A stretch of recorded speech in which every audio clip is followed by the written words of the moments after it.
All right, everyone. So, welcome back to Veterans for Cannabis. I'm Jared Campbell. Joined with me, as always, my big brother, Big C. How you doing, Yo, brother? yo, what's up? What's going on, my peeps? I'm blessed like always. All right, that's awesome, man. It's always good to be back, my brother. So, brother, over the last 4 episodes, we've been taking this case apart one piece at a time. We started by introducing the Supreme Court's decision and why it matters. Then we examined the ATF form 4473 and the conflict between state and federal law. After that, we looked at the Jimenez case itself. Who was Mr. Jimenez? Why was he charged? And how his case eventually reached the Supreme Court. Then last week, we tackled what I think was one of the most misunderstood parts of the entire case. The court wasn't deciding whether marijuana should be legal. It wasn't deciding whether everyone who uses cannabis should automatically own a firearm. Instead, the constitutional question was much more narrower. Can the federal government permanently deprive someone of their Second Amendment rights solely because they regularly use marijuana? And the more we talk, another question kept popping into my mind. Why do we seem to treat alcohol and cannabis so differently under the law? What say you, my brother? Man, that is the big question, alcohol versus cannabis, and even the Supreme Court on this one, and I'm gonna start with the Supreme Court because that's what we talked last. Even the Supreme Court really annotated, I understood the level of harm, right? These drugs, I'm talking about overall, right? And they say, you're like cannabis, it seems like in the Supreme Court eyes, it's being treated like cannabis. And they actually use a historical test, okay, which is the true historical test of drugness, right? Which ultimately was it used to be a law that if you were drunk, you cannot own a weapon back in the day. And they use that test to analyze cannabis because they have very in a sense similar reactions in a sense, right? Impairedness, all that stuff, right? So yeah. Uh, and I often look at that because I always say like, I was an alcoholic and I always, me personally say like, man, I feel that I was more of a danger to society when I was drinking. I really do, right? And now that I'm a cannabis smoker, I do not even want to leave my house. I love seeing the birds and seeing the trees moving and seeing an eagle and seeing the deers. I don't know if I'm stupid, but if I was drunk, right, I probably would be in a bar freaking partying like a maniac doing real nasty stuff to my body. That's the honest God truth, right? So the questions become, right? What is more dangerous to one, historically speaking? What are your thoughts there? Well, I was looking at something that Justice Neil Gorsuch wrote, and he wrote that the Mhm. federal government failed to prove that millions of regular cannabis users are categorically and unusually dangerous, requiring evidence of dangerous or intoxication rather than mere drug use to disarm a citizen. I thought that was Right. pretty interesting. They have to prove that the individual is a danger to society, right? But again, remember, this is very interesting and very logical, okay? They're talking specifically, okay, and explicitly about cannabis, not heroin or cocaine or X, Y, and Z. Okay, they specifically said that those hard drugs are a different category. If you're a drug user, like a hardcore drug user, you still cannot own a weapon. But again, they're treating cannabis similar like alcohol, and they use some of the historical, and not only, also the shift in society. That's very big. Okay. So I got a metric, consumption breakdown 25-26 data, year 2025-26.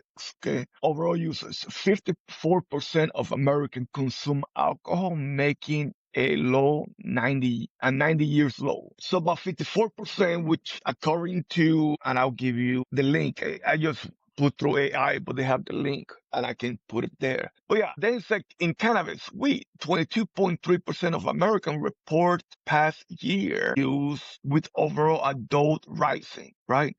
Daily use, okay, 14.7 million daily or near daily drinkers in comparison to 17.7 million daily or near daily users for cannabis. So we got more daily users. A market makes sense because look when it comes to cannabis is still a very small market in a sense. But alcohol been in the market since prohibition ended, right? 1930s, right? And, we're talking about Johnny Walker, we're talking about imports from France, it is huge. Now one thing they doing, and I think this is gonna take the alcohol, it's gonna overtake the alcohol industry. It's gonna be the infused drinks. And I'm willing to bet it's not even gonna be the alcohol infused, it's just gonna be the non-alcoholic infused drink. I think that's gonna be the market that's gonna take over the alcohol market. Quote me. Well, I will say those THC infused drinks are really good. We Yeah. have them right here in Oregon, and I enjoy drinking them. It's a Mhm. it's a whole different game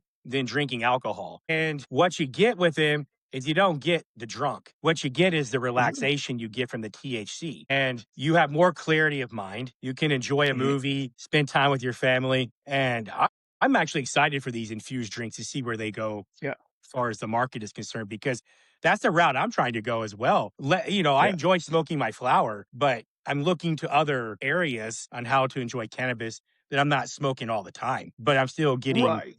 the medicinal effect of cannabis. Yeah.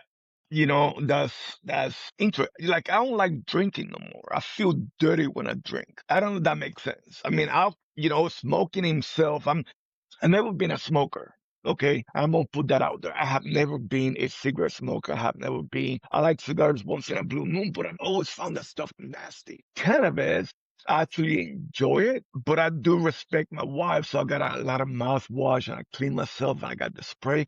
She don't like the smell of cannabis, right? So you know, I have to be respectful with that. I was a drinker, and I was one of those 56%, that drink every day, Yeah, so. that's interesting. Because I was the same way. I began drinking in high school, and it got worse as I went into the military. And when I met Heather at Fort Lee, my drinking was in a bad state. I was drinking nearly every day. I remember trying to drive onto Fort Lee and just cracking my window just enough to hand my ID to people checking ID so they wouldn't like. That's what I was doing. I remember doing that and living that way for so long. Let me tell you this, man. All depends. Well, I'm gonna tell you, 4 years I live on base, okay? And as you recall, some of our leadership in chain of command used to come down on their bicycle because they were too drunk to drive. Do you remember that? Yeah, yeah.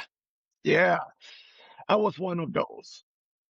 But when I was in Fort Bragg, I very often drove to Monday morning formation to still with. And I think it was such a cultural thing in Fort Bragg that I don't think the MPs gave a shit at the gate. Of course, have mouthwash, play it up a little bit, boom, boom. But I cannot count how many times I went through the back gate, not only on alcohol, some other stuff in there too. And I ran 4 miles and started my week perfectly fine. That is true story, right? And I found something very interesting here, right?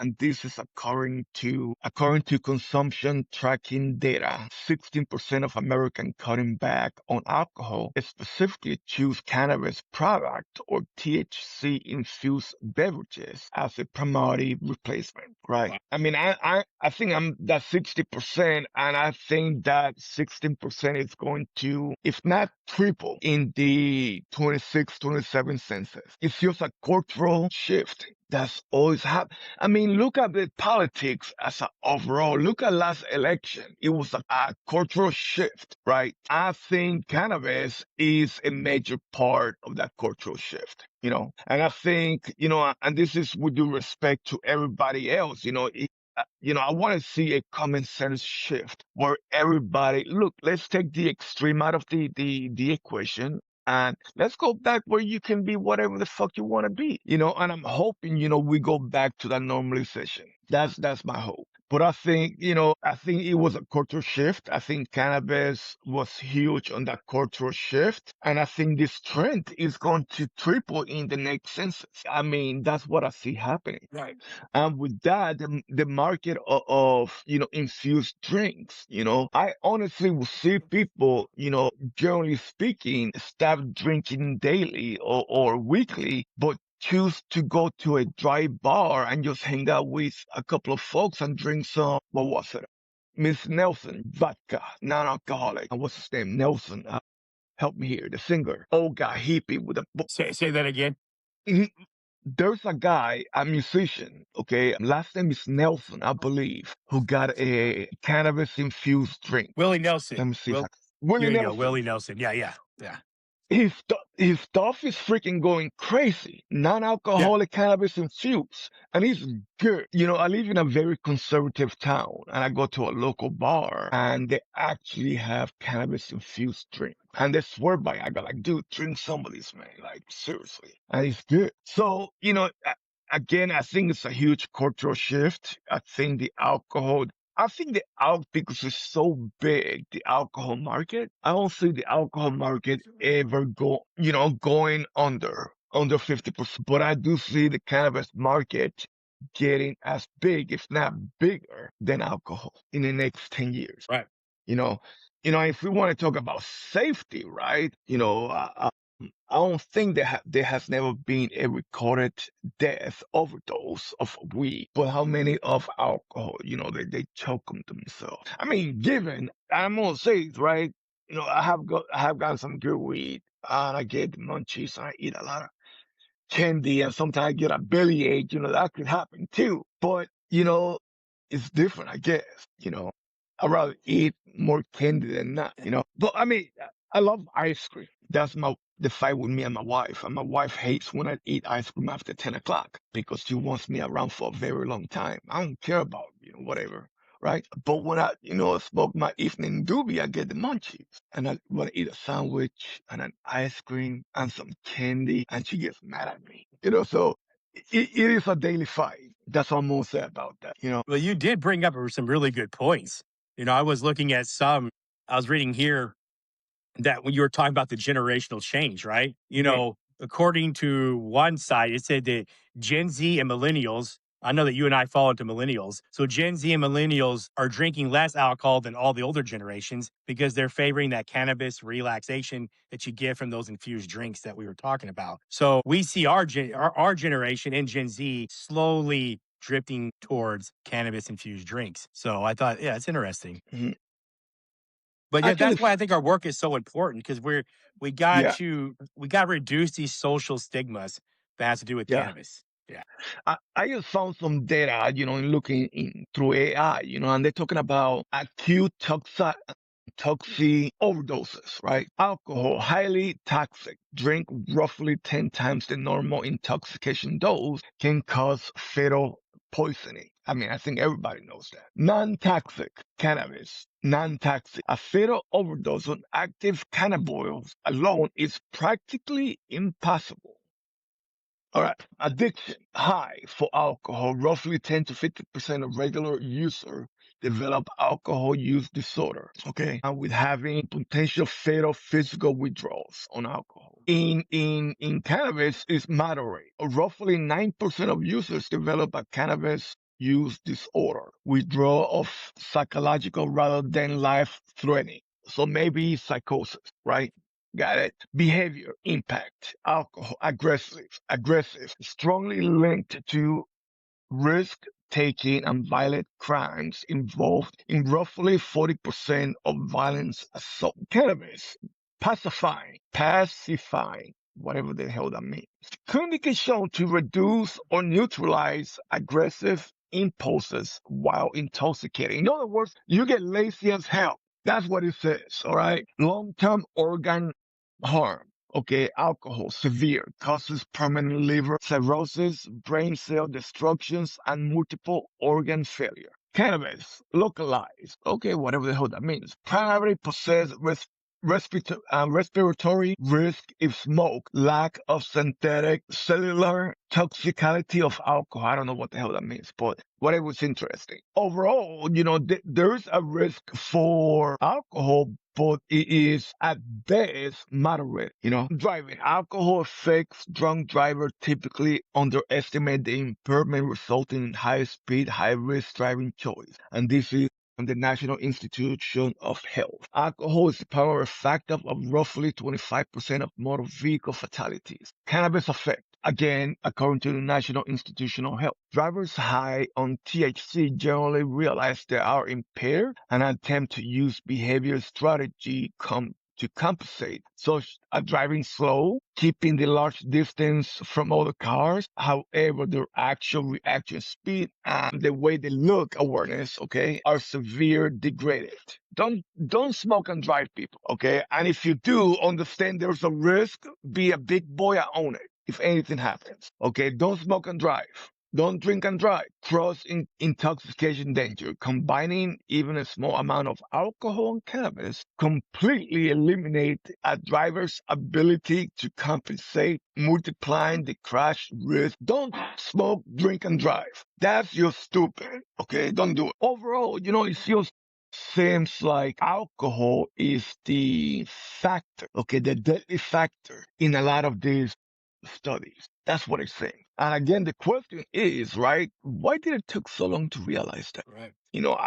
I clearly think it's a societal shift. Honestly, I honestly believe that. Yeah. Well, I've read And a I lot of think that, things. Yeah, go ahead. and I said, typically I think, and I'm going to check this out, but I think historically there's a societal shift every 20 years, right? Because I think, yes, the concept of 20 years societal shift, well documented pattern. Right. I think the 2000s honestly was a big societal shift, bringing, a lot of social awareness, social justice awareness. Right. I think the 2025 moving forward, 2024, 2023. I mean, last election alone, I think marked a shift on a societal shift, clear. And I want to just leave that. And I want to ask people here, right? I hope you get to listen to all of this. I want to see how you view this societal shift, because it's very important, right? Even the concept of cannabis societal shift,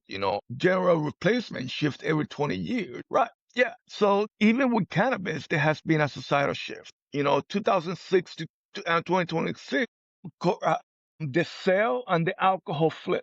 It's been a clear shift. I think, and I think this midterm is going to show a lot of the shift. That's what I see happening. Yeah. Well, it's But with definitely. that, yeah, Yeah, it's definitely coming. I posted to our Facebook that there was it 3 Democrat senators that are reintroducing cannabis legislation to federally legalize cannabis. So yeah, the shift is coming. You start to see it on both sides. yeah, They're shifting. Yeah. yeah, yeah.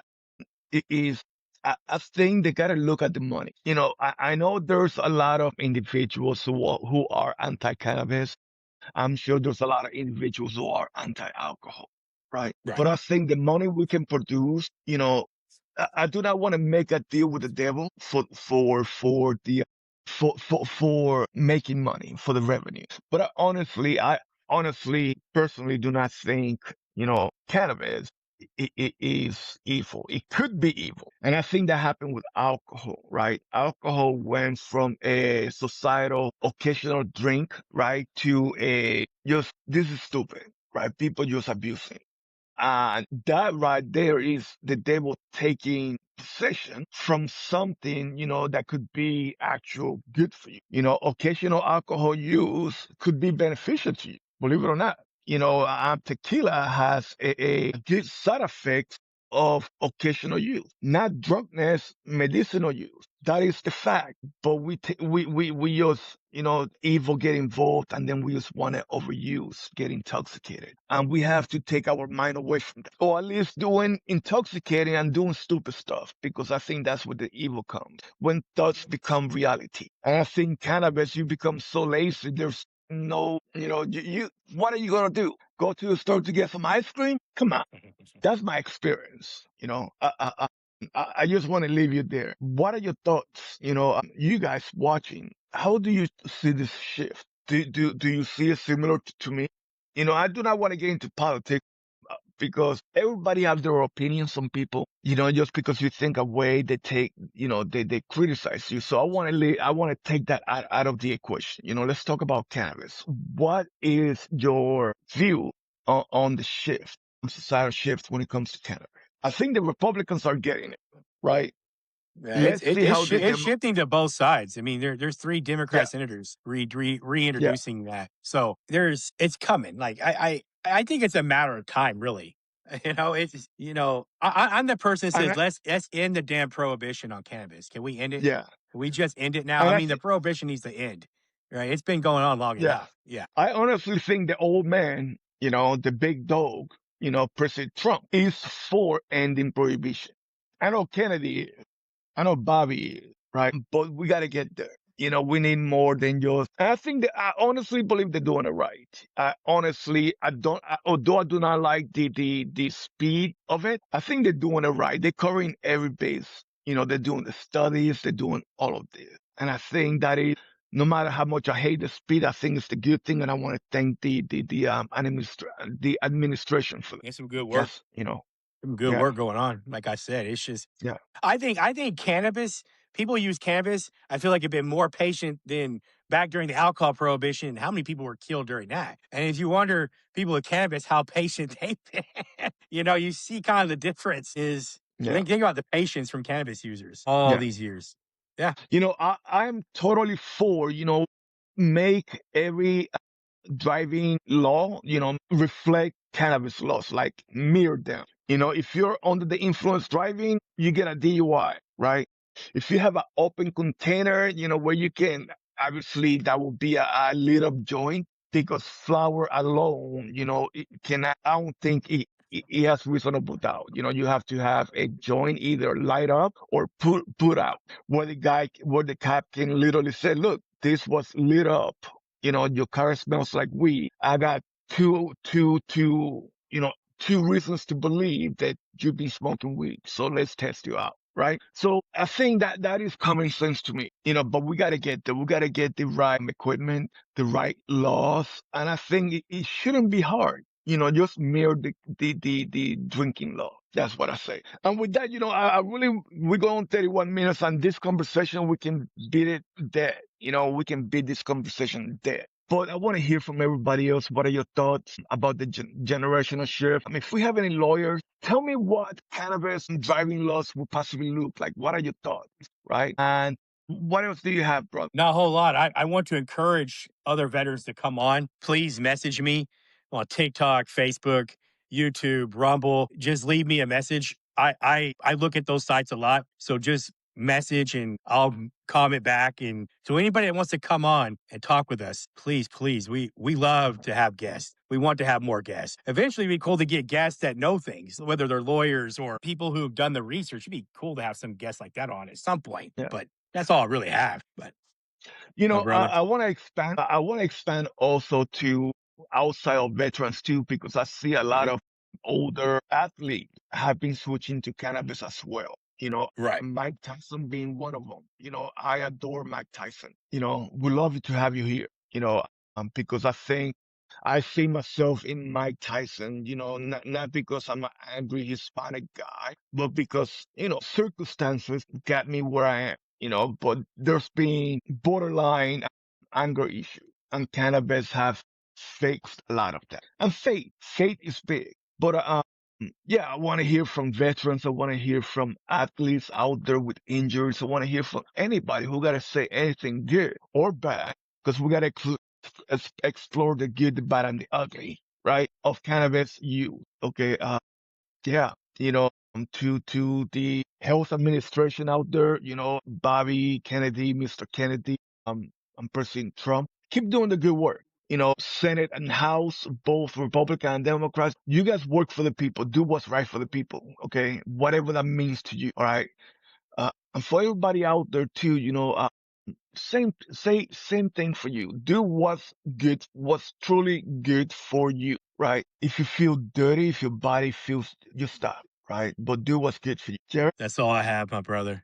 That's all I got. All right. Thank you all again. Yeah, thanks for everyone. All right, people. Have a wonderful, blessed day. Please don't do nothing stupid. Don't drink and drive. Don't smoke and drive. Don't smoke and drink and drive. Don't do drugs and drive. Don't play with guns when you're intoxicated.